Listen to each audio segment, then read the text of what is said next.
કે લડી લેવી પડે પાયા લડી લેવી પડે આપણા હકવાળી લડી લેવી પડે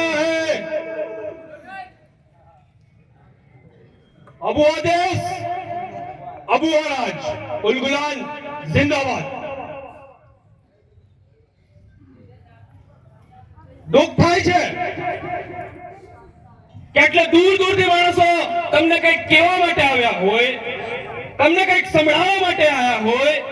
અને તમે આવી રીતે જગ્યા છોડી અને નીકળી જાવ છો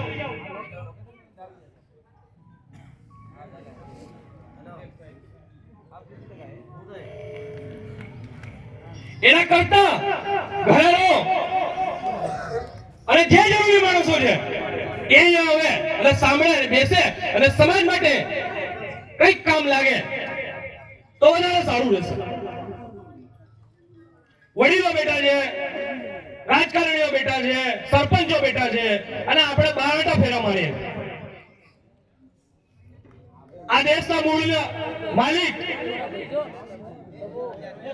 સાંભળવા સમજવા તૈયાર નથી અને એનું પરિણામ તમે ભોગવી રહ્યા છો દેશના મૂળ માલિકો જ્યાં સુધી મારો અવાજ આવે છે ત્યાં સુધી હું તમને પ્રત્યક્ષ રીતે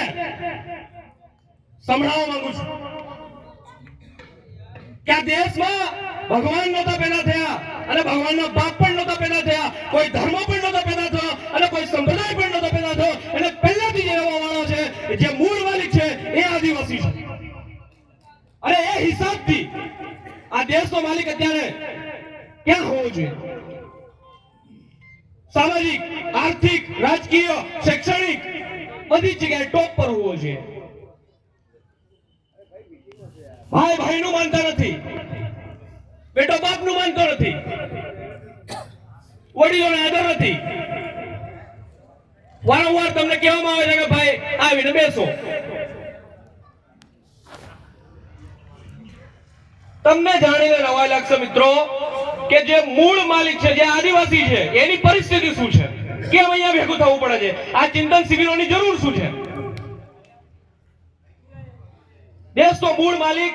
જેના નામે પહેલેથી લડાઈ લડીને અંગ્રેજો સામે લડાઈ લડીને જળ જંગલ જમીનના અલગ અલગ અધિકારો લીધા એ મૂળ માલિકો પર એમની મા બેન દીકરીઓને કપડા કાઢીને પરેડ કાઢવામાં આવે છે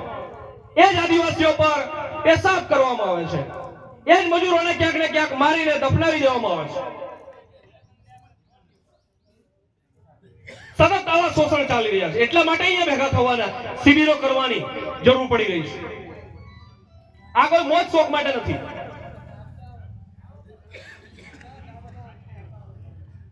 જળ જંગલના માલિક એમને નથી બન્યા ભગવાન બિરસા મુંડા 24 વર્ષની ઉંમરમાં શહીદી વહોરી ટાટ્યામામાં ભીલ જયપાલસિંહ મુંડા આવા કેટલાય ક્રાંતિકારીઓ અને કેટલાય સમુદાય આખા નાખા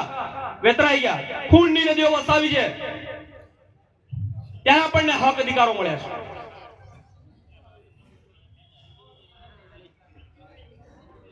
જળ જંગલ જમીન છીનવાઈ રહ્યા છે તમને નવાઈ લાગતી હશે અહીંયા 1 મહિના સુધી રતન મહાલના ધોધ પર જવા નથી દીધા કેમ કારણ કે સર્વે ચાલે છે મોટા મોટા ડેમ આપણે ત્યાં બનાવી દીધા વિસ્થાપિત કર્યા ડેમ આપણે ત્યાં બને છે અને પાણી જાય છે સૌરાષ્ટ્ર અને કચ્છમાં ત્યાં સુધી આપણે બોલ્યા નથી જમીનો લઈ લીધા જંગલો લઈ લીધા ત્યાં સુધી આપણે બોલવા તૈયાર નથી સાંભળવા તૈયાર નથી શોષણ અત્યાચાર અન્યાય સતત ચાલી રહ્યા છે આ લોકશાહીની વ્યવસ્થામાં આપણે લોકશાહી શું છે એ સમજવાની જરૂર છે સંસ્કૃતિ આપણે ધીરે ધીરે ભૂલતા જઈએ છીએ જે યુવાનને યુવાનીમાં કલમની જરૂર છે સંવિધાનની જરૂર છે કાયદો જાણવાની જરૂર છે કોમ્પ્યુટરની જરૂર છે એ પગપાળા જાય છે તમારા બાપ દાદાને પૂછો કે તમારા બાપ દાદા પગપાળા જતા હતા નહીં તમને જે હક અધિકારો મળ્યા છે તમારી સંસ્કૃતિના કારણે મળેલા છે તમે જે ગુંદરું કરો છો, ઝાંપો કરો છો, જાતર કરો છો, ભરાડી કરો છો, ધાર નાખો છો, એ તમારી મૂળભૂત સંસ્કૃતિ, તમારી રૂઢી પરંપરા, ભાષા, બોલી, પહેરવેશ, ખાન પાન, આ બધી વસ્તુઓના લીધે તમને સંસ્કૃતિ મળી છે, નહીં કે તમારા કોઈ ધર્મ સંપ્રદાયના લીધે. અલગ અલગ જગ્યાએથી સંપ્રદાયોમાં જોડાય છે, નવા નવા ખોટા ખર્ચાઓ માટે જોડાય છે. સંસ્કૃતિ બચશે ત્યાં સુધી આપણા હક અધિકારો રહેશે. તમારી સંસ્કૃતિના કારણે તમને 73 એટલે કે જમીનોના સંરક્ષણ મળ્યા છે. તમારી સંસ્કૃતિના કારણે 5મી અને 6ઠ્ઠી અનુસૂચિ મળી. સંસ્કૃતિના કારણે રૂઢિગત ગ્રામ સભાના, પેશા એક્ટના, જળ જંગલ જમીનના, નોકરીઓમાં આરક્ષણના, શિક્ષણમાં આરક્ષણના, રાજકારણમાં આરક્ષણના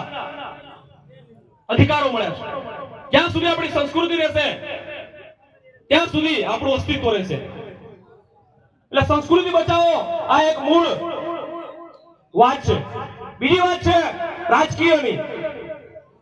3 મુદ્દાઓ પર વાત કરવા માંગુ છું. એક છે સંસ્કૃતિ, રાજકારણ અને વસ્તી ગણતરી.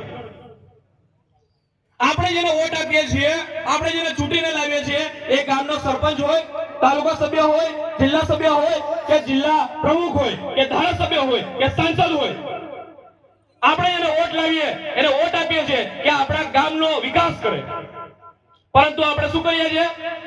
એટલે 50 રૂપિયાની પોટલી જ્યાં મળતી હોય એને વોટ આપી આવીએ. 100 રૂપિયા જ્યાંથી મળ્યા એ મને તો પેલો ફલાણો આલી ગયેલો, એને વોટ આલી.